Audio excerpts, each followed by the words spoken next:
कृष्ण प्राप्ति नहीं, सीधे 50वीं सीढ़ी चढ़ने की मत सोचा करो। बीच में बहुत सारी सीढ़ियां हैं, धीरे धीरे चढ़ना पड़ेगा। इतने बड़े पांव नहीं कि आप 50वीं सीढ़ी चढ़ जाओ।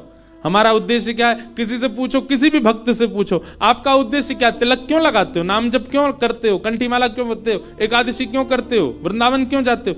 हम पे श्री जी की कृपा हो जाए, हमको ठाकुर जी मिल जाए। इतनी जल्दी मिल जाएंगे?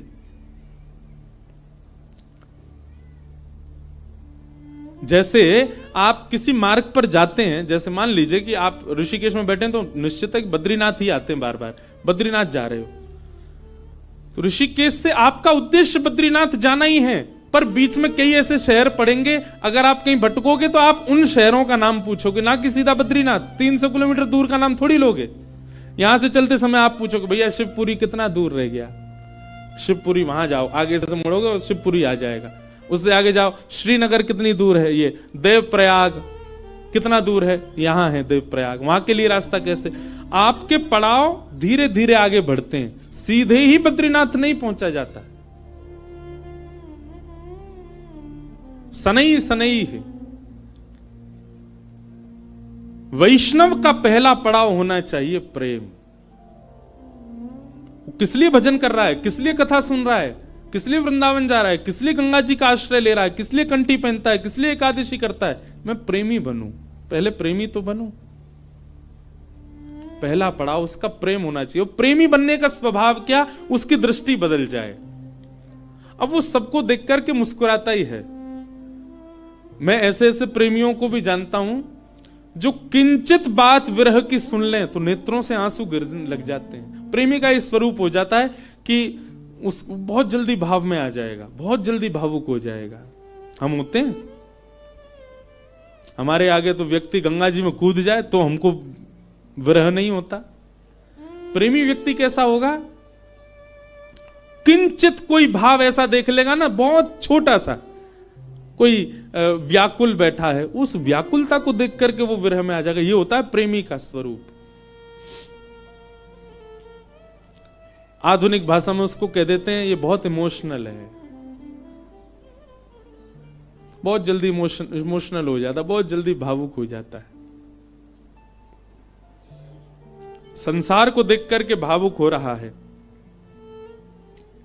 एक बात बताएं, भावुक व्यक्ति प्रेमी बहुत जल्दी बन सकता है। अगर किसी के अंदर भावुकता बहुत ज्यादा है ना, तो एक प्रकार से वो ये समझ ले कि उसको कई सीढ़ियां पहले से चढ़ा हुआ है। वो भावुक व्यक्ति बस प्रेम की ओर बढ़ जाए, प्रेमी और बन जाए, और अधिक प्रेम हो जाए, और वही प्रेम वृंदावन चंद से हो जाए उसका।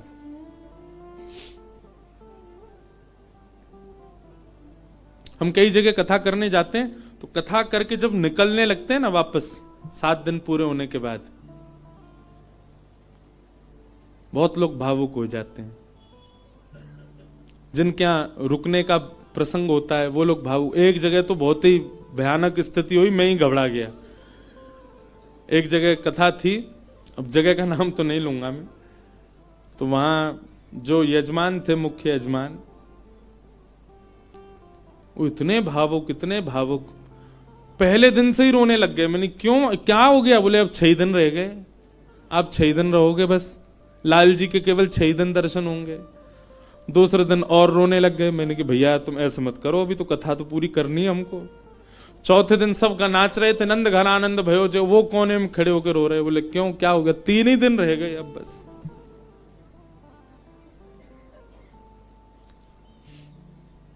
जिस दिन विश्राम दिवस था, मैं तो बहुत घबरा रहा था। मैंने आज क्या होगा, वो पहले दिन से ही रो रहे हैं। वही हुआ। अच्छा, ऐसा और था कि कथा करते ही मुझे एयरपोर्ट जाना था, मेरी फ्लाइट थी। कथा भी मैंने सुबह सुबह की थी 7 बजे से। आरती, विश्राम आरती हो रही थी, और मैं बस ये था कि हे लाल जी कुछ हो नहीं, बहुत भाव में। वही हुआ। आरती करते करते दोनों, पहले तो उनकी गृहिणी मूर्छित होकर गिर पड़ी, बेहोश ही हो गई, और फिर जो उनके पतिदेव थे उनको देख के वो भी हो गए। उसके पीछे बिल्कुल भी किंचित ही, हमको तो समझ में आया था नाटक, लेकिन नहीं, वास्तविक था। पानी वानी डाला भैया, उनका ब्लड प्रेशर वगैरह सब कम होता चला गया। एक कथा भी आती है, सुना है? एक महाराष्ट्र के राजा थे। उन राजा का एक ही बात उसके मन में चलती थी कि मेरे नगर में कोई साधु आ जाए, मेरे नगर में कोई संत आ जाए, मेरे नगर में कोई भक्त आ जाए। दुनिया में ऐश्वर्यवान व्यक्ति केवल इसकी प्रतीक्षा करता है कि मेरे पास धन बहुत आ जाए। वो इसकी प्रतीक्षा करते थे कि कोई भक्त, साधु, संत, विरक्त या वैष्णव दंपति या कोई कथा वक्ता कोई आ जाए मेरे नगर में, बस। ऐसी कृपा हुई। अयोध्या से कुछ लोग पंढरपुर दर्शन करने जा रहे थे और उन महात्मा के उन राजा के नगर में आ गए। नगर से होके पंढरपुर का रास्ता था,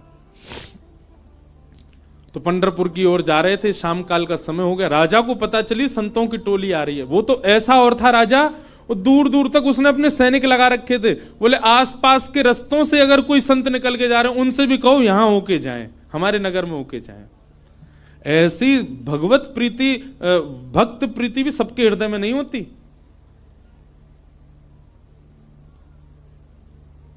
ये बात बंधुओं लिख लीजिएगा, जिस दिन हरिप्रिय आपको प्रिय लगने लग जाए, समझ जाना आप हरि से आप हरि के प्रिय होते जा रहे हो। आपको पता चल जाता है व्रज से कोई आया, भले ही आप उसको जानते नहीं, पर आपके मन में उत्साह हो जाता है हमारे वृंदावन से आए हैं, श्री राधारमण जी के यहां से आए हैं, श्री बिहारी जी के चरणों से आए हैं। भले ही आपका परिचय नहीं, फिर भी आप ब्रज से आए जान करके उनको प्रणाम करने जाओ।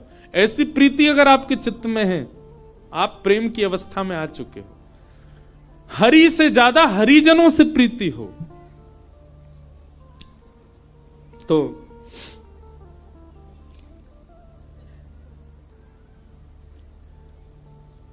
अयोध्या से संतों की टोली आई। रात में राजा ने खूब सुंदर उनका स्वागत किया, सबके लिए बढ़िया शिविर बनवाए, बढ़िया सबके लिए भोजन की व्यवस्था करी। सब साधु महात्मा बड़े प्रसन्न हो गए। बोले वाह भैया राजा, तेने तो हमारो दिल जीत लिया, क्या सुंदर व्यवस्था की, सब संतों के सबके चरण धोए, सबको माला पहनाई, प्रसाद पवाया, सोने की उत्तम व्यवस्था। और राजा रात में सोने अपने महल में नहीं गया, वहीं बैठा शिविर के बाहर ही पूरे परिवार सहित, कि कोई संत कोई आज्ञा कर दें सेवा के लिए, हम उनकी सेवा करें। संतों ने दूसरे दिन उठ करके राजा से कहा, देखो हम तुम्हारी सेवा से इतने प्रसन्न हैं कि हम सबके मन में आया कि हम कम से कम 5 दिन तो यहां रुकें। राजा रोने लगा, बोले महाराज मेरे ऊपर बड़ी कृपा, आप रुकिए। 5 दिन पूर्ण हुए। सब संत बोले भैया हमको पंढरपुर जाना है, अब आप हमको आज्ञा दो। राजा बोला भगवान मैं अपनी एक बात निवेदित करूं। बोले क्या? 5 दिन बाद रामनवमी है, श्री राम जी का अद्भुत उत्सव है, आप लोग सब यहीं रुक जाएं, 5 दिन और रामनवमी करके चले जाएं। संत बोले भाई क्या बुराई है, इतनी अच्छी व्यवस्था राजा कर ही रहे हैं, वहीं बढ़िया कीर्तन भजन होने दो, सत्संग होने दो। 5 दिन रुक गए, सबने रामनवमी करी, अभिषेक किया राम जी का। रामनवमी पूर्ण करके सब अगले दिन संत महापुरुष बोले अब हमको आज्ञा दो, हम लोग सब चलें पंढरपुर। बोले महाराज नेक और रुक जाओ, हनुमान जयंती और आ रही है, हनुमान जन्मोत्सव, आप सब लोग रुके रहेंगे तो आप सबके सानिध्य में, हमको तो कुछ आता नहीं, हम हनुमान जी का जन्मोत्सव करेंगे। अब वो सेवा इतनी अच्छी कर रखी थी कि कुछ संत तो बेचारे उसके पक्ष में रहते थे, बोले रुक ही जाओ, बढ़िया व्यवस्था तो कर ही रखी है। रुक गए, हनुमान जन्मोत्सव तक सब लोग रुक गए, सब लोगों ने हनुमान जी का जन्मोत्सव मनाया। संत महापुरुष कहने लगे, बोले भैया अब हमको आज्ञा दे दो, अब हम लोग चलें। बोले महाराज उसके बाद में फिर कोई और उत्सव आ रहा था 15 दिन बाद, उसका नाम ले दिया। बोले वो किए बिना तो आप कैसे जाओगे, कहां आपको व्यवस्था ही नहीं मिलेगी, मेरे यहां हो जाएगा। 15 दिन और रुक गए, फिर जाने लग गए। बोले महाराज गंगा दशहरा आने वाला है, आप सब लोग कहां, गंगा जी तो मिलेंगे, मैं गंगा जल मंगवाऊंगा ना अपने सैनिकों को भेज करके, यहीं आप सब लोगों के लिए सूक्ष्म गंगा प्रकट करवा दूंगा। फिर रुक गए, गंगा दशहरा हो गए। सब करते करते करते महाराज जेठ का महीना निकल गया। कब आए थे? रामनवमी पे आए थे, तब से जेठ आ गई। जेठ के बाद अब फिर जन्माष्टमी राधाष्टमी के उत्सव आ गए। वो उत्सवों के बहाने दे दे करके संतों को रोक लें। महाराज अब तो चातुर्मास करना पड़ेगा आपको, चातुर्मास प्रारंभ, कहां जाओगे, यहीं कर लो। चातुर्मास करवा दिया। चातुर्मास के बाद अब कार्तिक का महीना आ गया, कार्तिक में तो मैं जाने नहीं दूंगा आप लोगों को। दिवाली होली ये तो यही करनी पड़े, होली आ रही है, होली पे तो सब संग रहेंगे। करते करते फिर से रामनवमी आ गई। संत जनों ने चरण पकड़े, बोले राजन अब तो जान दो हम। संत तो राजा बोले एक काम करो, क्या बाल भोग करके चले जाओ, कुछ नहीं तो सुबह का बाल भोग तो ले लीजिए। बोले ठीक है। अब बाल भोग भाग पा करके तैयार हुए ही थे, बोले बाल भोग पा लिया सब। बोले देखे ना कढ़ाई चढ़ गई है, राजभोग बनना है, राजभोग तो पा जाओ। संत बोले जो नहीं हिलने देगा हमको। बोले देखो ये सब अनादर हो जाएगा, इतनी पूड़ी कचौड़ी सब्जी बन रही है, इनको तो पा जाओ। यहां राजभोग पाने लगे, एक संत ने घूम के देखा तो वहां रात के ब्यारू भोग भी बनने शुरू हो गए थे। बोले ब्यारू करके जाने देगा। अंत तो गत्वा उस राजा की स्थिति ऐसी हो गई, जब संत लोग हट में आ गए कि नहीं हम तो जाएंगे, राजा के यहां से उस क्षेत्र से जैसे ही बाहर निकले, तब तक तो राजा रो रहा था, संतों के जाते ही राजा अचेत हो गया, प्राण निकल गए उसके। मैं संतों के बगैर कैसे रहूं? हम इस स्थिति में हम तो कभी आ ही नहीं सकते। खैर सुन लीजिए, बस हमारे यहां तो 4 दिन रुक जाए तो कब जाएंगे ये बला, बैठ गए हमारे घर में आके। सब तरीके के लोग होते हैं। अब तो लोग हमको बहुत प्रेम करने लग गए, जब हमको कोई जानता नहीं था तब हमने भी ऐसे घरों में रुके हैं। पर सत्य बात है बंधुओं, ठाकुर जी से प्रेम तो सबको हो जाता है, पर हरिजनों से जिसको प्रेम हो जाए, समझ जाओ कि उसको ठाकुर जी से, वो अब प्रेम की अवस्था में आ चुका है। जिसको हरिजन प्रिय लगने लग जाए, हरि के जन प्रिय लगने लग जाए। आप लोग किया करो, कभी एयरपोर्ट, रेलवे स्टेशन, कभी अनजान स्थान पर कोई तिलक मात्र लगाया घूम रहा हो, उसको भी जय सिया राम, जय श्री कृष्ण। सामने वाला प्रत्युत्तर में अगर ये पूछ ले भैया कौन, कुछ नहीं आपके माथे पे हमने तिलक देखा, कंठ में हमने तुलसी जी देखी तो हमको लगा कि आप वैष्णव हो इसलिए हमने प्रणाम किया। ऐसा स्वभाव। तो प्रथम गंतव्य ठाकुर जी नहीं होने चाहिए, पहला गंतव्य प्रेम होना चाहिए। हमारे भजन का, हमारे साधन का, हमारी कथा का, हमारे नियमों का, सबका प्रथम पहले किसको प्राप्त करना है कि पहले हम प्रेमी बने। पहले ठाकुर जी नहीं, पहले ठाकुर जी के लायक बनो, और फिर जब लायक बन जाओगे, ठाकुर जी को कभी अपने केंद्र बिंदु में मत रखो। एक बात बहुत ध्यान से सुनो, किसी को पाने के लिए आप मत तड़पो, स्वयं को ऐसा बनाओ कि सामने वाला आपको पाने के लिए तड़पे, सामने वाला आपको पाना चाहे।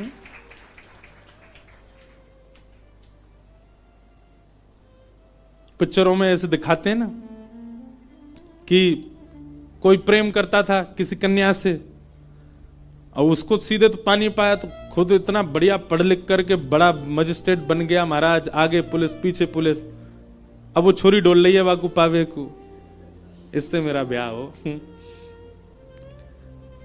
ठीक वैसे ही ये बात शास्त्रीय है कि ठाकुर जी को पाने के लिए आप केंद्र बिंदु ठाकुर जी को मत रखो चित्त में कि उनको मुझे प्राप्त करना है। ठाकुर जी को जो जो प्रिय है वो सारे गुण मेरे भीतर आ जाएं ताकि ठाकुर जी को मैं प्रिय लगूं। आप पीछे मत पड़ो उनके, स्वयं को ऐसा बनाओ कि ठाकुर जी पीछे पड़े आपके। श्रीमद् वल्लभाचार्य जी के चरित्र में आता है कि, बहुत ध्यान से सुनिएगा, श्रीनाथ जी जब प्रकट हुए ना, तो पहले श्रीनाथ जी की भुजा प्रकट हुई, और भुजा प्रकट होने के बाद में सद्दू पानी की गैया रोज जाती थी, अपना संपूर्ण दुग्ध वहीं बहा करके आ जाती थी। तो सद्दू पानी ने देखा मेरी गैया कहां जाती है, जाकर के देखा तो गिरिराज शिला में केवल भुजा निकली हुई है। सद्दू पानी ने जब पूरा बाहर निकाला तो श्रीनाथ जी प्रकट हो गए इसी कलिकाल में।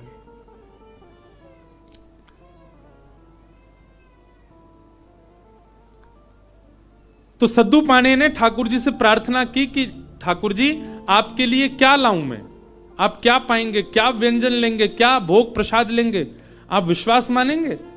हमारे श्रीजी बाबा श्रीनाथ जी उन्होंने कहा, बोले हे सद्दू पाणे, जब तक मेरे श्रीमद वल्लभाचार्य जी नहीं आएंगे तब तक मैं केवल दूध पीऊंगा। ठाकुर जी ने पयोव्रत किया। भक्त भगवान के लिए व्रत करता है, पर ठाकुर जी ने व्रत किया कि जब तक वल्लभाचार्य जी नहीं आएंगे मैं केवल दूध पीऊंगा।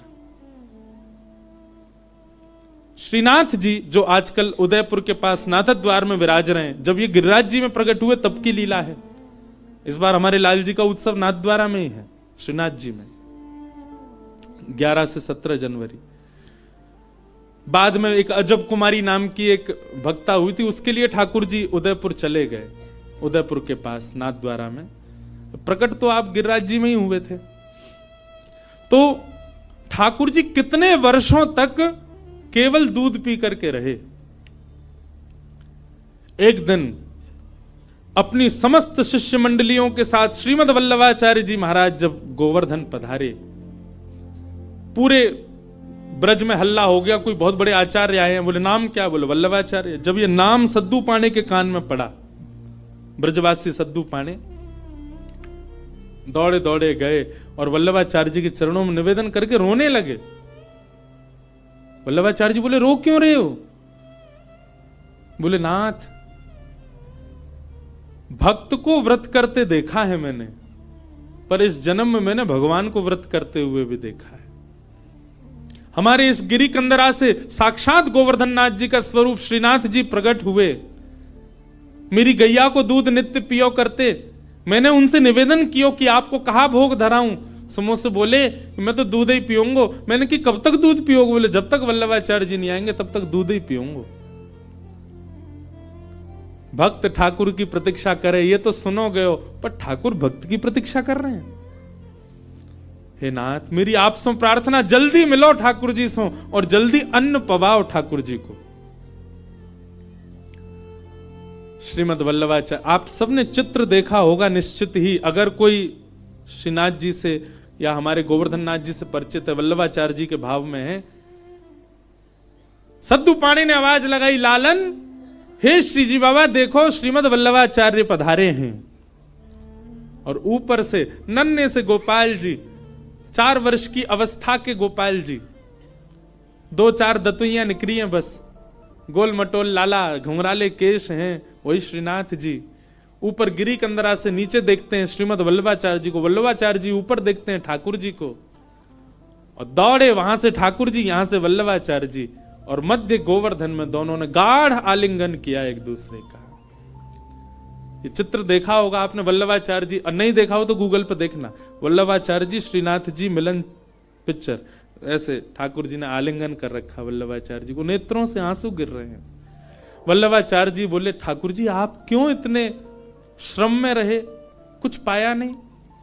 तो वल्लभाचार्य जी महाराज ने अन्नकूट बनवाया ठाकुर जी के लिए, 56 भोग तैयार करवाए, और श्री जतिपुरा में, गोवर्धन के जतिपुरा में, वहां श्रीमद वल्लभाचार्य जी ने श्रीनाथ जी का अन्नकूट किया, 56 भोग पवाए, ठाकुर जी का अन्नप्राशन हुआ। मतलब इतने वर्ष बाद ठाकुर जी ने अपना पयोव्रत, दूध का जो व्रत था वो छोड़ के अन्न ग्रहण किया। किसके लिए? अपने एक भक्त के लिए।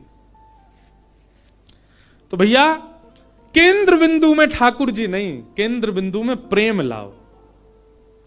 आपके केंद्र बिंदु में प्रेम आ गया और प्रेम आपके चित्त में आ गया तो आप ठाकुर जी के केंद्र बिंदु में रहोगे, ना कि ठाकुर जी आपके केंद्र बिंदु में।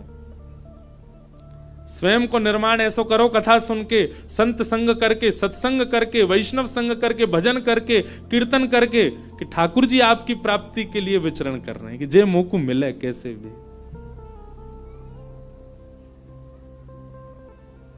आज से आपके भजन साधन में उद्देश्य भगवत प्राप्ति नहीं, प्रेम की प्राप्ति हो। कि भवतानुदित प्रायम यशो भगवतो मलम ये नैवासौ न तुष्येत मन्ये तद्दर्शनम खिलम। नारद जी महाराज वेद व्यास जी से कहते हैं, व्यास जी आपने भागवत जी की रचना की, उसमें ज्ञान, उसमें वैराग्य, उसमें सब कुछ आपने प्रस्तुत किया, पर आपने प्रेम को नहीं प्रस्तुत किया, इसलिए आपका हृदय अशांत है। आपके ग्रंथों को, पुराणों को सुनकर के व्यक्ति धार्मिक बन जाएगा, व्यक्ति वैरागी बन जाएगा, पर आपके ग्रंथों को पढ़ के व्यक्ति प्रेमी नहीं बन पाएगा। इसीलिए आपका हृदय अशांत है, आपको कहीं ना कहीं अपूर्णता लगती है अपनी क्रिया में। इसलिए मेरी प्रार्थना कि अब आप ठाकुर जी के प्रेम स्वभाव का वर्णन करो, जिससे पढ़ने वाला व्यक्ति प्रेमी बन सके। वेद व्यास जी महाराज ने निवेदन किया, उसके लिए मुझे क्या करना पड़ेगा? बोले समाधि लगा करके भगवान के प्रेम स्वरूप का चिंतन करो।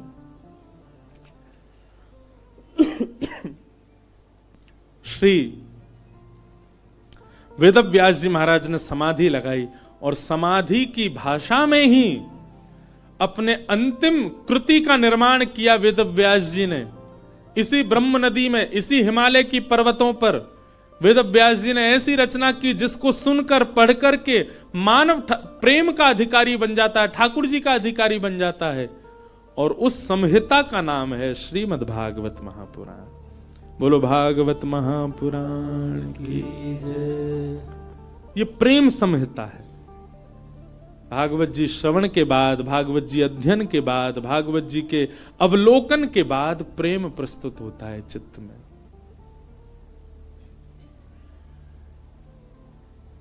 प्रेम। वेद व्यास जी महाराज ने उस प्रेम का भाव लिखा, वही भागवत है। बंधुओं, आपको अगर अपनी कृति से, कई लोगों को अपने जीवन से भी बहुत अपूर्णता का अनुभव होता है। हम आपको एक बात बता रहे हैं, बहुत सावधानी से सुनो। अपने कर्म से, अपने जीवन से, अपने संबंध से कई लोगों का मन बहुत जल्दी उचट जाता है। कई लोगों को अपना जीवन भी अच्छा नहीं लगता। क्यों? केवल प्रेम नहीं है आपके जीवन में। आप भागवत जी का आश्रय लीजिए और भागवत जी का आश्रय लेकर के आप प्रेम जीवन में ले आइए, आपको सब कुछ अच्छा लगने लगेगा। एक बात बता रहे हैं, प्रेमी व्यक्ति का स्वभाव ऐसा हो जाता है कि वो अव्यवस्था में भी प्रसन्न रहने लगता है। अप्रेमी व्यक्ति का स्वभाव कैसा होता है? वो कहीं भी जाएगा ना, नाक मुंह मोड़ता ही रहेगा। यहां तो ये है, यहां तो ऐसा है, यहां मैं कैसे बैठ जाऊं, ये मैं कैसे खा लूं, यहां मैं कैसे बैठ सकता हूं, यहां मैं कैसे नहा सकता हूं, यहां मैं कैसे रह सकता हूं, इस व्यक्ति के साथ मैं कैसे जी पाऊंगा, इस माहौल में मैं कैसे रह पाऊंगा। ये सब जगह जो अपने आप को अपरिपूर्ण माने, समझ जाना अप्रेमी व्यक्ति है। पर प्रेमी कैसा होता है? वो जहां बैठ जाता है ना, वो स्थान ही अच्छा लगने लग जाता है। कई बार आपने कुछ ऐसे स्थान देखे होंगे, उन स्थानों पर कभी आपकी नजर ही नहीं पड़ी होगी, या उस स्थान को देख करके आपने सोचा होगा ये तो सामान्य सी जगह है, ये कौन सी बड़ी बात है। पर उसी स्थान पर कोई भगवत प्रेमी जाकर के बैठ जाता है तो उस स्थान की रौनक ही बदल जाती है, उस स्थान का माहौल ही बदल जाता है। अरे स्थान नहीं, कई बार कई रंग हमको प्रिय नहीं होते। ये मैं अपना अनुभव बता रहा हूं। कई रंग हमको प्रिय नहीं होते, कई कलर्स हमको अच्छे नहीं लगते, पर वही रंग, वही कलर, उसमें कोई प्रेमी व्यक्ति अगर आ जाए, उस प्रेमी व्यक्ति उस कलर में या रंग का आश्रय ले ले, वो रंग भी अच्छा लगने लग जाता है। कई सब्जियां आपको अप्रिय लगती होंगी, पर वही कोई प्रेमी के हाथों से प्रसाद रूप में आपको मिल जाए, आप उसका पान करेंगे, सेवन करेंगे, आपको अत्यंत अद्भुत। और अगर आपको अनुभव करना हो तो हम बता रहे हैं, अरबी की सब्जी हर कोई नहीं पा सकता, इतनी बढ़िया नहीं लगती। हमारी श्री जी को बहुत प्रिय है, किशोरी जी को बहुत प्रिय है, लाडली जी को अरबी का भोग लगता है। कभी जाइए राधाष्टमी के समय पर, या वैसे भी हमारे तटीय स्थान वृंदावन में अरबी की सब्जी बनती है। आप पे कृपा हो जाए, नहीं हो तो वहां किसी महात्मा से कह देना हमको थोड़ा प्रसाद दे दो, वो मधुकरी रूप में आपको अरबी देंगे, आप पाके देखना। सारे विश्व के जितने भी रस होंगे ना, वो सब रस फीके लगेंगे उसके आगे। क्यों? क्योंकि प्रेम स्थान पर वो निर्मित है, इसलिए उसका स्वाद अद्भुत हो जाता है। मैं कथा करता हूं, हमको राग रागनी आती नहीं, हम बस ऐसे गा लेते हैं। ये सब गुरुजन बैठे हैं, ये लोग जैसो बजा दें वैसो हम गा दें। कई राग ऐसे हैं, उनको पहले मैं जब सुनता था ना तो मेरा मन बड़ा उच्चाटित सा हो जाता था कि ये कैसे गाएंगे, ये तो बड़ा विचित्र सा राग है। आज वही राग में हम कथा भी कर देते हैं। क्यों? क्योंकि जब प्रेम मिल जाता है, प्रेम एक ऐसा सब्सटेंस है, प्रेम एक ऐसा क्या बोले वो, केमिकल बोले, सब्सटेंस बोले, क्या बोले, वो एक ऐसी वस्तु है, वो जहां मिल जाएगी वो सब प्रिय लगने लग जाएगा। वो प्रेम कहलाता है। प्रेम का मतलब केवल स्त्री पुरुष का प्रेम मत समझा कीजिए आप। कोई प्रिय लगने लग जाए वो नहीं, सब कुछ प्रिय लगने लग जाए, वो प्रेम है। वास्तविक प्रेमी आप अपने आप को ऐसे नहीं मान सकते, उसके लिए नस काट रहे घूम रहे हैं, हॉस्पिटल में भर्ती है गए, वो क्या बता रहे हैं, बोले भाई टैग लग गया इसके ऊपर, काहे का, बोले प्रेमी है। आप इस प्रकार प्रेम की अवहेलना मत करो, प्रेम की निंदा मत करो।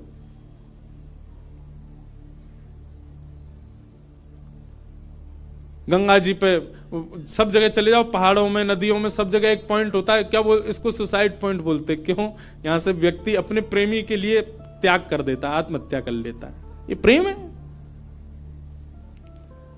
प्रेम में केवल एक व्यक्ति प्रिय नहीं लगता, प्रेम में सब कुछ प्रिय लगने लग जाता है। बुद्ध, भगवान बुद्ध प्रेमी थे। एक मदिरा पान किया हुआ व्यक्ति जिससे सब दूर भागते हैं, नाली में पड़ा था और बुद्ध भगवान ने उसको देख लिया, अपने शिष्यों से कहा तुरंत इसको निकालो यहां से। कोई पीछे जा रहा, कोई आगे जा रहा, सोच रहे हैं, विचार कर रहे हैं, नाली में पड़ा है, दुर्गंध आ रही है, इसने पी भी रखी है। स्वयं भगवान बुद्ध लग गए उसको निकालने में। शिष्यों ने कहा, बोले कि वो एक कुभाव वाला व्यक्ति, मदिरा पान करने वाला व्यक्ति, उसका आचरण शुद्ध नहीं, और आप उसको ऐसे बचाने लग गए, ऐसे उसको संभालने लग गए। तो बुद्ध भगवान बहुत अच्छी बात कहते हैं, तुम साधक क्यों बने हो, तुम भक्ति के पथ पर क्यों चल रहे हो? क्या तुम केवल शुद्ध लोगों से ही मिलोगे, सुधरे हुए लोगों से ही मिलोगे? अरे जो पहले से ही शुद्ध हैं, जो पहले से ही सुधरे हुए हैं, उनके बीच बैठ करके तुमने क्या नया कर दिया? तुम वैष्णव इसलिए बने हो, तुम भक्त इसलिए बने, तुम साधक इसलिए बने, जो अपवित्र हैं उनको पवित्र करने का भाव तुम्हारे चित्त में आए। जो अप्रेमी हैं वो प्रेमी बने, ये भाव स्वभाव तुम्हारा बने। हम इसलिए साधक बने। केवल माला देने वाला व्यक्ति को ही हम पूजें, उसी को ही हृदय से लगावें, ये हमारा स्वभाव है। सबको लगाना है, सबको उस पथ का राही बनाना है, इसलिए हम वैष्णव बने। अंगुलीमाल की कथा सबने सुनी होगी। एक राक्षस था, मानव था पर राक्षस के स्वभाव का था। उस पर्वत पर रहता था, उस पर्वत के आसपास कोई भी मानव उसको दिख जाता था, उसको मार करके उसकी उंगली काट करके अपने गले में माला बना के पहनता था, इसलिए उसका नाम था अंगुलीमाल।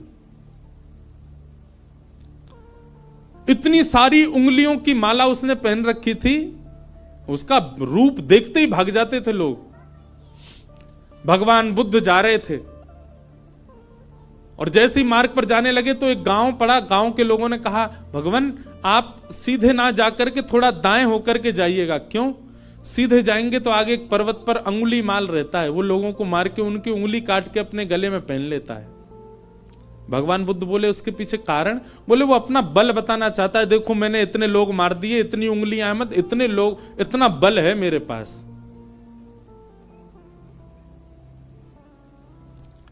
भगवान बुद्ध कहते हैं भय का बल नहीं होता, प्रेम का बल होता है।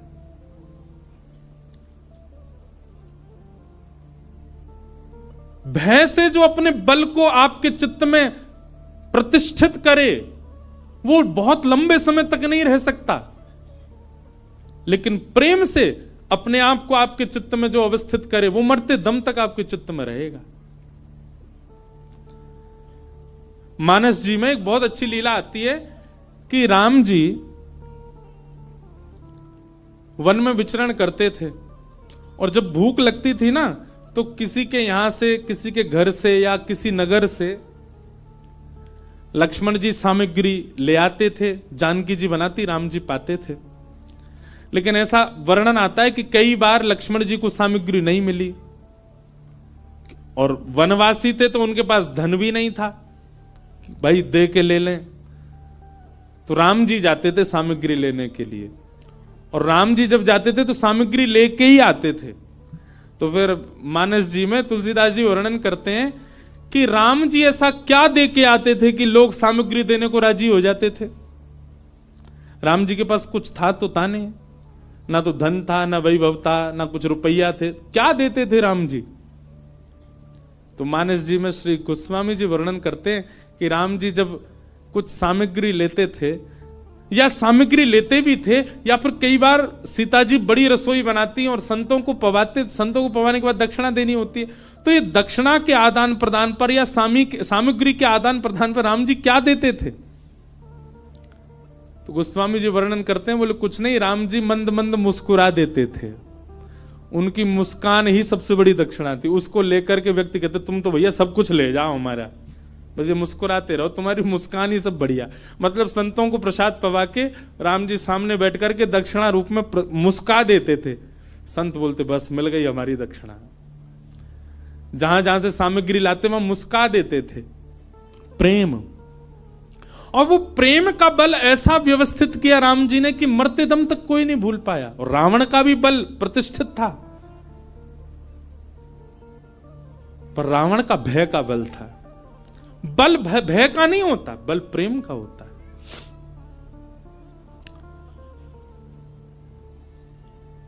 बुद्ध भगवान चले गए उसी मार्ग पर जहां अंगुलीमाल था।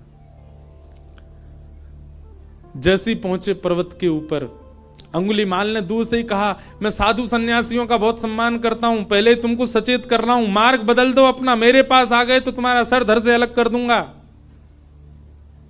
मैं चेतावनी दे रहा हूं, मेरे पास मत आना। पर बुद्ध रुके नहीं, सीधे चले गए। तुम जानते नहीं हो मुझे, क्यों चले आए हो मेरे पास। और क्रोध में भर के थोड़ा और चेतावनी देने के लिए अंगुलीमाल एक वृक्ष के नीचे खड़ा था, उस वृक्ष की डाल पकड़ करके जोर से खींच ली, डाल टूट गई। बुद्ध भगवान मंद मुस्काते सामने खड़े हो गए। अंगुलीमाल तुम देख नहीं रहे हो। अंगुलीमाल बोला तुम देख नहीं रहे हो मैं कितना बलवान हूं, और तुम चले आ रहे हो, मैं तुमको मना कर रहा हूं फिर भी रुक नहीं रहे हो। डाल हाथ में पकड़ करके खड़ा था। बुद्ध भगवान बिल्कुल सौम्य भाव से उसके समीप गए और कहा ये डाल तुमने तोड़ी। बोले हां, अब इसको जोड़ दो।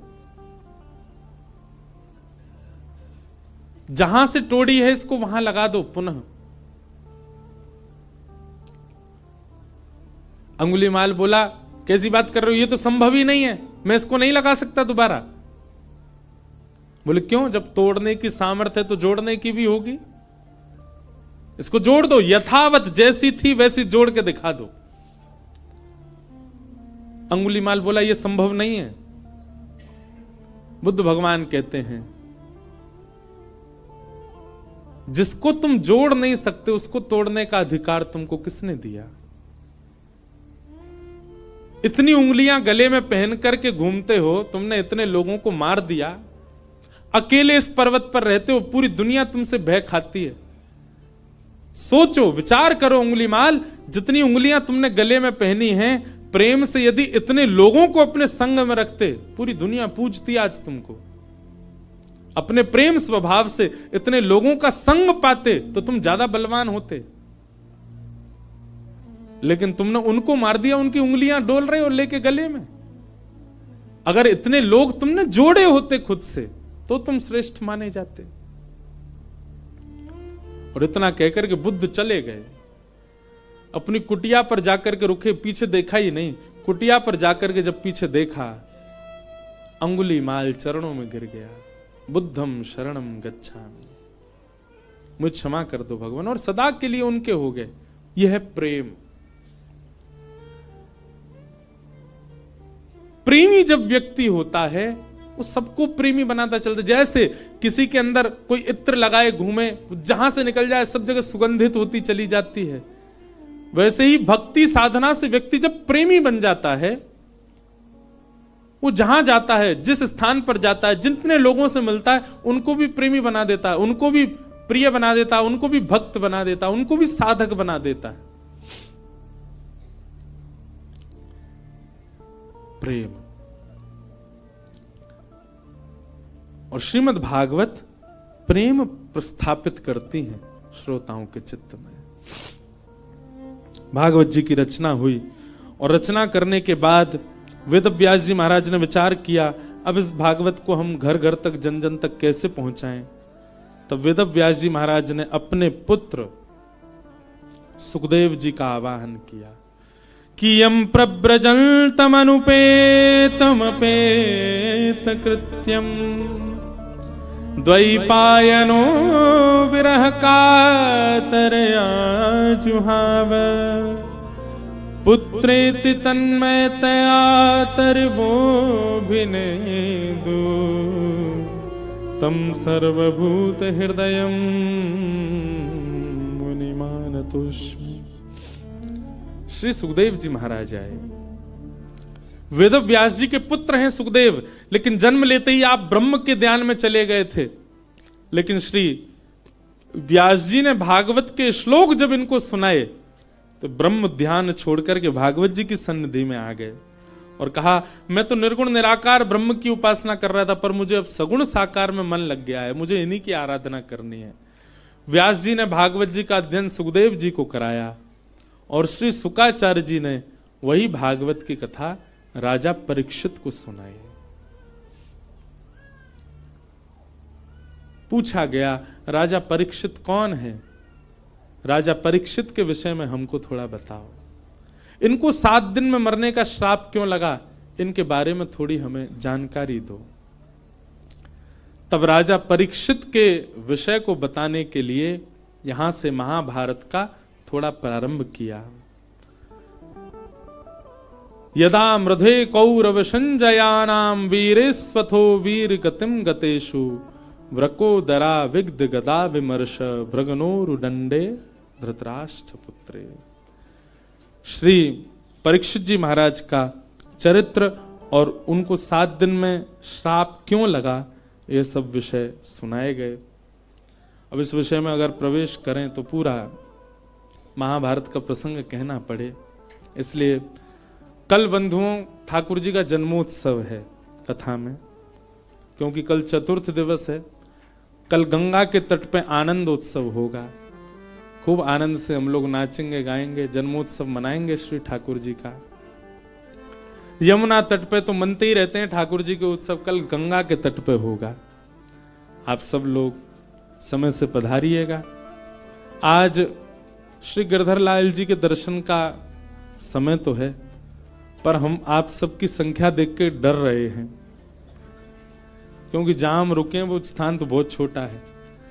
तो जो लोग यहाँ रुके ही रहे हैं अभी 6-7 दिन, वो लोग तो कल भी आ सकते हैं, परसों भी आ सकते हैं। रोज मिलेंगे ठाकुर जी 1:30 से 2:30 बजे तक गंगा दर्शन राम झूला के पास, इधर स्वर्ग आश्रम में।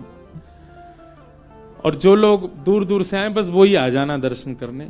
बाकी के जो लोग यहीं डटे हुए हैं उनके लिए तो लाल जी यहीं हैं, उनके लिए हम एक शाम का भी समय कल बता देंगे, वो लोग शाम को भी आ सकते हैं।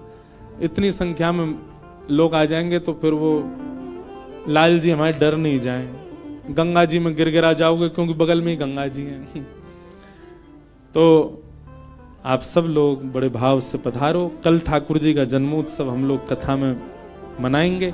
पीले पीले वस्त्र पहन करके आना, आभूषण ज्यादा पहन के मत आना, अपना ध्यान रखना, क्योंकि चोराग्रगण्य श्री कृष्ण की कथा है तो निश्चित है उनके 2-4 दूत तो कथा में आते ही होंगे जो आपके आभूषण हरण ना कर ले जाएं, इसलिए बहुत ध्यान रखना। श्यामा हृदय कमल सो प्रगट्यो, श्यामा हृदय कमल सो प्रगट्यो, श्यामा हृदय कमल सो प्रगट्यो, श्यामा हृदय कमल सो प्रगट्यो, और श्याम हृदय तू भाई वृंदावन प्यारो वृंदावन, प्यारो वृंदावन, हे श्री वृंदावन मेरो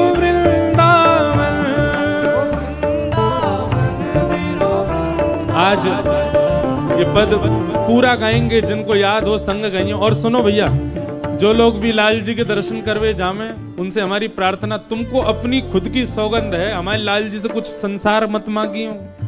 लाल जी से केवल एक ही बात मांगियो, हे लाल जी आप सदा प्रसन्न रहो, आप सदा आनंद में रहो, हम अपने कर्म भोग लेंगे, आप हमको कुछ मत दो। कुछ मांगना नहीं ठाकुर जी से, ठाकुर जी से केवल उनकी प्रसन्नता मांगिएगा। हे सब सुख सागर रूप उजागर, रहे वृंदावन धाम। सब सुख सागर रूप उजागर, रहे वृंदावन धाम। हे सब सुख सागर रूप उजागर, रहे वृंदावन धाम। सब सुख सागर रूप उजागर, रहे वृंदावन धाम। ओ रूप गोस्वामी प्रगट कियो जहाँ, रूप गोस्वामी प्रगट कियो श्री रूप गोस्वामी प्रगट कियो जहाँ, रूप गोस्वामी प्रगट कियो राधा गोविंद रूप निधान। वृंदावन प्यारो वृंदावन, देखो इतनी संख्या में लोग हो फिर भी स्वर नहीं निकल रहा आप लोगों का। अरे भाव से गाओ, उच्च स्वर में गाओ, वृंदावन मेरो वृंदावन, हे श्री वृंदावन मेरो वृंदावन। रूप गोस्वामी प्रगट कियो जहाँ, रूप गोस्वामी प्रगट कियो राधा गोविंद रूप निधान। वृंदावन प्यारो वृंदावन, हे श्री वृंदावन मेरो वृंदावन।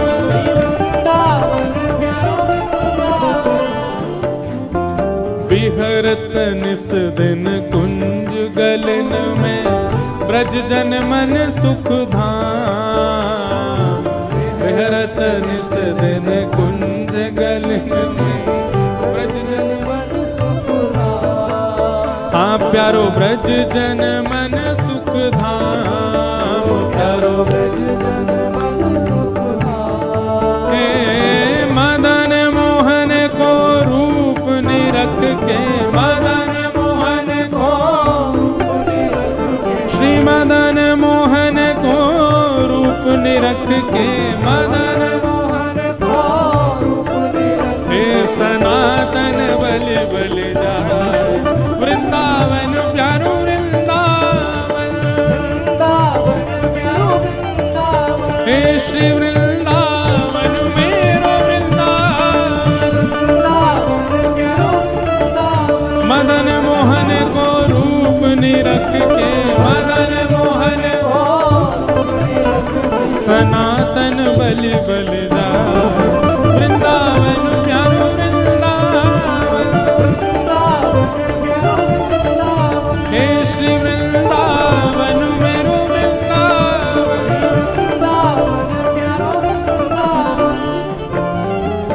गोपी ग्वाल सब ही और धारे, प्यारो गोपी नाम। गोपी ग्वाल सब ही और धारे, प्यारो गोपी नाम। हाँ प्यारो प्यारो गोपी नाथ, प्यारो प्यारो गोपीनाथ। हे मधु पंडित जिन कंठ लगायो, मधु पंडित जिन कंठ लगायो, श्री मधु पंडित जिन कंठ लगायो। मधु पंडित जिन कंठ लगायो। ओ जहाँ है रही जय जयकार, वृंदावन मेरो वृंदावन। वृंदावन मेरो वृंदावन। हे श्री वृंदावन प्यारो वृंदावन। वृंदावन प्यारो वृंदावन। मधु पंडित जिन कंठ लगायो, मधु पंडित और है रही जय जयकार। वृंदावन प्यारो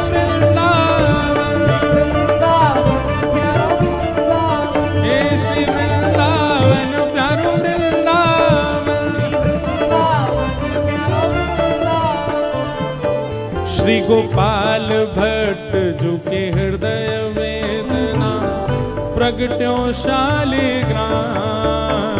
गोपाल भट्ट झुकी हृदय वेदना प्रगट्यो शालिग्राम।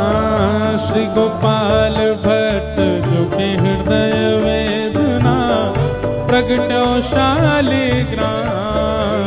गोपाल भट्ट झुकी हृदय वेदना प्रगट्यो शालिग्राम। हे रूप सुधा को खान हमारो, रूप सुधा को खान हमारो, रूप सुधा को खान हमारो, रूप सुधा को खान हमारो। श्री वृंदावन में सबते प्यारो, वृंदावन में सबते प्यारो। हे श्री राधा रमण जुलाल वृंदावन मेरो वृंदावन। वृंदावन प्यारो वृंदावन। हे श्री वृंदावन मेरो वृंदावन। वृंदावन मेरो वृंदावन। रूप सुधा को खान हमारो, रूप सुधा को खान हमारो। श्री वृंदावन में सबते न्यारो, वृंदावन में सबते न्यारो। श्री राधा रमण जुलाल वृंदावन प्यारो वृंदावन। वृंदावन प्यारो वृंदावन। हे श्री वृंदावन मेरो वृंदावन।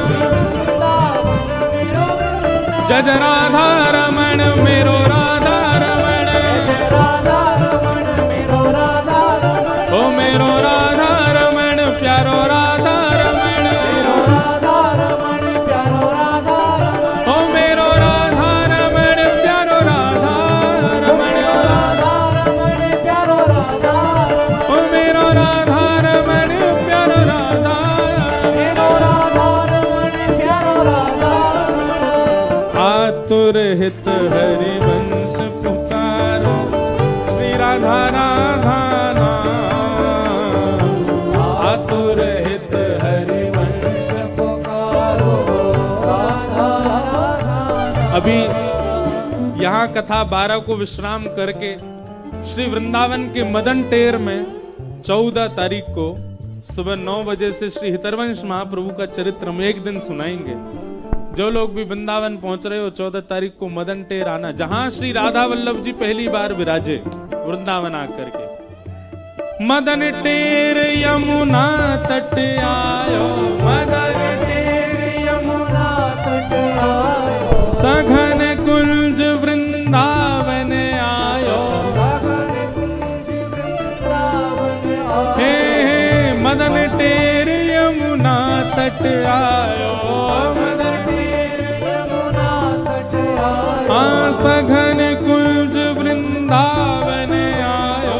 सघन कुंज भुजा उठा के वृंदावन आयो। ओ प्यारो राधा वल्लभ लाल वृंदावन मेरो वृंदावन। वृंदावन मेरो वृंदावन। हे श्री वृंदावन मेरो वृंदावन। वृंदावन मेरो वृंदावन। सघन कुंज यमुना तट आयो। सघन कुंज यमुना तट आयो। मदन टेर वृंदावन आयो। मदन टेर वृंदावन आयो। ओ प्यारो राधा वल्लभ लाल वृंदावन मेरो वृंदावन। वृंदावन मेरो वृंदावन। हे श्री वृंदावन प्यारो वृंदावन। श्री वृंदावन प्यारो वृंदावन। जुगल किशोर को लाड़ लड़ायो नवल कुंज ही अमान। जुगल किशोर को लाड़ लड़ायो नवल कुंज ही अमान। हे कुंजन कुंजन की रज धारे। कुंजन कुंजन की रज धारे। कुंजन कुंजन की रज धारे। कुंजन कुंजन की रज धारे। ओ हरि व्यास युगल यशोदा वृंदावन मेरो वृंदावन। वृंदावन हे श्री वृंदावन प्यारो वृंदावन। देखो वैसे तो अधिकतर सबको पता है कि हम लोग क्या गा रहे हैं, वृंदावन के 7 निधियों को प्रणाम कर रहे हैं, वैसे सबको पता है। जिनको नहीं पता हम उनको बता रहे हैं। हमारे वृंदावन के प्रथम ठाकुर कौन है? बोलो, श्री गोविंद देव। वृंदावन के दूसरे ठाकुर श्री मदन मोहन, तीसरे ठाकुर श्री गोपीनाथ, चौथे ठाकुर श्री राधा रमण, पांचवें ठाकुर श्री राधा वल्लभ और छठवें ठाकुर जिनको अभी हम गा रहे हैं श्री जुगल किशोर और 7वें ठाकुर श्री कुंज बिहारी लाल। तो इन 7 को हम प्रणाम कर, जिनको नहीं पता हम उनको बता रहे हैं। अभी जुगल किशोर जी को प्रणाम कर रहे हैं। कुंज निकुंजन की रजधारे, कुंज निकुंजन की रजधारे, हरि व्यास युगल यश गाए। वृंदावन मेरो वृंदावन, हे श्री वृंदावन प्यारो वृंदावन।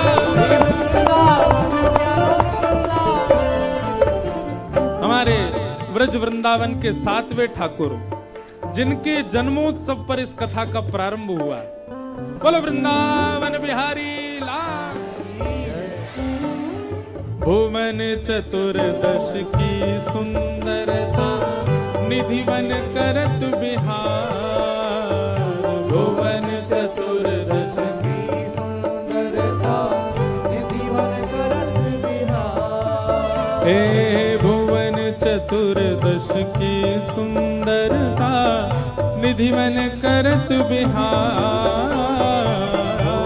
चतुर्दश की सुंदरता, निधिवन करत बिहार। हे श्यामा प्यारी कुंज बिहारी, श्यामा प्यारी कुंज बिहारी, श्यामा प्यारी बांके बिहारी, श्यामा प्यारी बांके बिहारी। और जय जय श्री हरिदास, वृंदावन मेरो वृंदावन, वृंदावन मेरो वृंदावन। हे श्री वृंदावन प्यारो वृंदावन, वृंदावन प्यारो वृंदावन। श्यामा प्यारी कुंज बिहारी, श्यामा प्यारी कुंज बिहारी। और जय जय श्री हरिदास, वृंदावन मेरो हे श्री वृंदावन मेरो वृंदावन।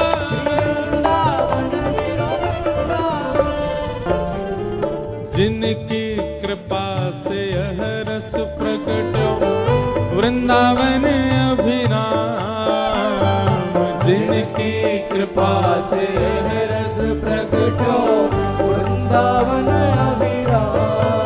हे जिनकी कृपा से यह रस प्रकटो वृंदावन अभिराम। जिनकी कृपा से यह रस प्रकटो वृंदावन अभिराम। हे सप्त निधिन को ही उजियारो, सप्त निधिन को ही उजियारो। यह आनंद करवावे वारो, इंद्र ईश इंद्रेश दुलारो, इंद्र ईश इंद्रेश दुलारो। हम सबको मिलवावे वारो, हम सबको भुजा उठा के हमारो गिरधर लाल। वृंदावन प्यारो वृंदावन, वृंदावन प्यारो वृंदावन। हे श्री वृंदावन मेरो वृंदावन, यह आनंद करवावे वारो, यह आनंद करवावे वारो। हम सबको मिलवावे वारो, सबको मिलवावे वारो। हे हमारो गिरधर लाल, वृंदावन प्यारो वृंदावन, वृंदावन प्यारो वृंदावन। हे श्री वृंदावन मेरो वृंदावन, वृंदावन मेरो वृंदावन। भुजा उठाओ दोनों और लगाओ ताकत पूरी। जो सबसे ऊंचो जाएगो वही को मिलेगी माला मंच से। जय राधे राधे श्री राधे राधे जय राधे राधे श्री राधे राधे जय राधे राधे श्री राधे राधे। यहाँ वो सबसे पीछे लाला वो लगे लंबो ही दिखे। हाँ आ जाओ आपके बगल वाले। हाँ आप आओ जो उछले थे अभी लास्ट में। नहीं वो पीछे आ रहे हैं। हाँ इनको आने दो, ये पीछे जो आ रहे हैं पतले से। हाँ इन्हीं को बुला। जय और ये लाली छोटी वाली आओ। जय राधे राधे श्री राधे राधे कृष्ण भानु दुलारी श्री कृष्ण प्यारी बरसाने वारी कृष्ण भानु दुलारी जय राधे राधे श्री राधे राधे जय राधे राधे श्री राधे राधे जय राधे राधे श्री राधे राधे जय राधे राधे श्री राधे राधे जय जय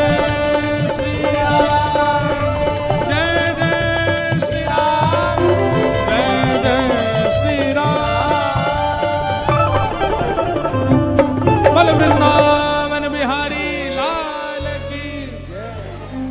नेक जोड़ते बोलो गर्मी आवेगी। बोल वृंदावन बिहारी लाल की। श्री राधा रमण लाल की। श्री राधा वल्लभ लाल की। पूछरी के लौटा की हुप हुप प्यारे। क्या बात है बंसी वारे श्याम।